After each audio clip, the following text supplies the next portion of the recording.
I'm Tony Galvez from Road Trip Spain and Portugal, where we help you plan the perfect trip with practical information and insider tips. Today we are going to try to explain how we Spaniards have breakfast while we are on the go. This means we're not going to describe what we have when we are at home, but rather when we have breakfast outside of home.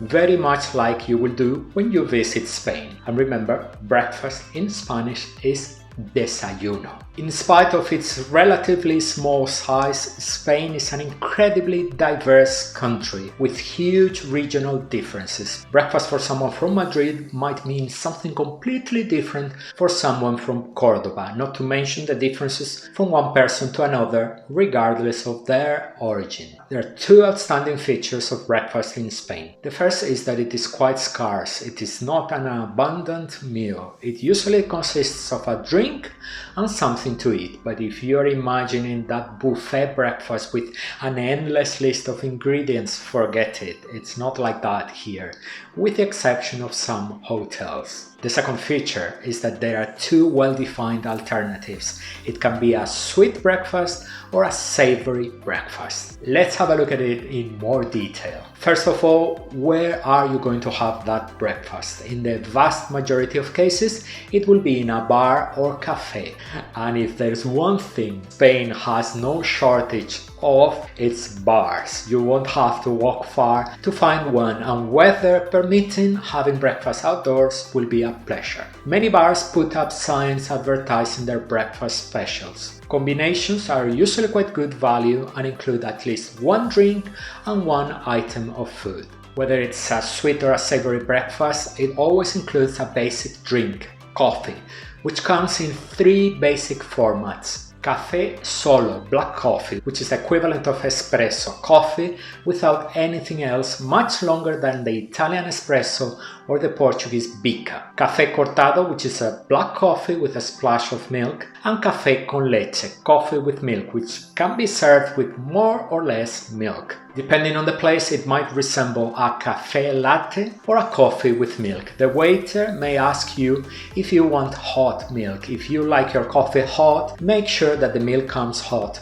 too, so it doesn't cool down the coffee when it is added. Many people in Spain, especially later in the day, tend to ask for decaffeinated coffee. Continuing with drinks, it is quite common to accompany coffee and food with a glass of orange juice, zumo de naranja. In many places, oranges are freshly squeezed, and we know a lot about good oranges in Spain. If you order the juice, make sure it is natural juice. Or, if you don't like coffee or don't drink it, you can order tea or an infusion.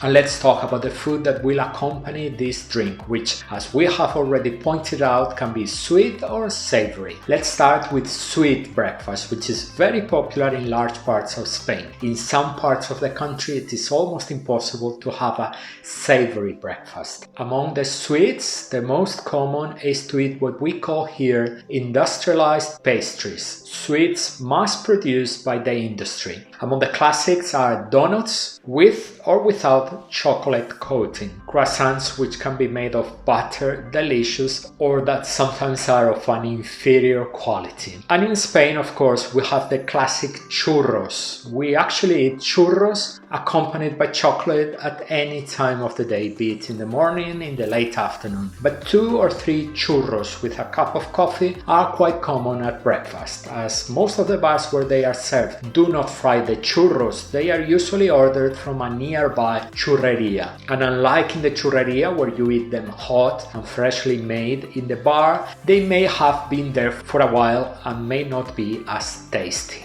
And let's not forget that you can order toast with butter and jam, or the same toast with oil and tomato, which brings us to our favorite breakfast, the savory one. One option is a small sandwich with different fillings, usually sausages or cheese. The sandwiches have different names depending on the shapes. When they are long, they can be known as flutes. When they are short, they can be known as minis or pulgas. You choose the filling you like the best. Another option is to order a pincho de tortilla, which is a piece of potato omelette accompanied by bread. And finally, there is our favorite breakfast, the king of breakfasts in Andalusia and elsewhere in Spain. Toasted bread with olive oil and tomato. In Andalusia, you ask for a media con tomate, which can be half of a bread called mollete de Antequera, in which you are going to put virgin olive oil, tomato puree and salt. It is delicious. If you are a big eater, order an entera con tomate, which is double what you see in the picture.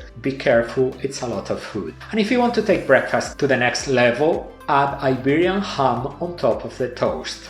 The tradition of spreading tomato on toast is also very common in Catalonia. And if you go to Malaga, take the opportunity to add some locally grown avocados to your toast for a spectacular start to your day. Before we finish, 2 comments. You may have noticed that fruit is conspicuous by its absence from the Spanish breakfast. If you need fruit at the start of the day, it is best to buy it in a supermarket. And forget about bacon, sausages, beans and other basic ingredients of your local breakfast. You will only find them in Spain in bars geared towards foreigners. We locals do not eat them. The same goes for Asian food. Thankfully, there are plenty of Asian restaurants in Spain where you can fulfill your needs, but we Spaniards don't eat Asian food for breakfast. Actually, I occasionally do, but that's just because I love Asian food. The second comment is about breakfast in hotels. We have absolutely nothing against breakfast in hotels,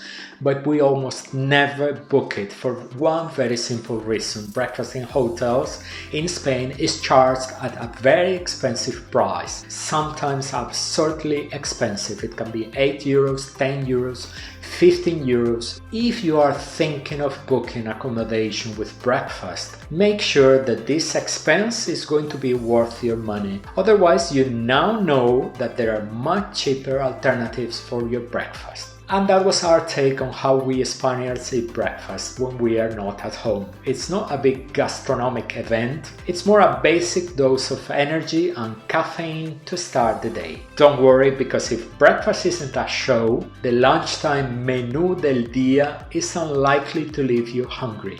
And until then, you can always take the opportunity to eat some tapas. As always, if you have any questions about the subject of the video, or if you want to share your experience, take advantage of the commentary box below. You will see now on the screen a video we believe will help you plan the perfect trip to Spain, with many tips and practical information. Até mais, hasta la próxima, see you soon.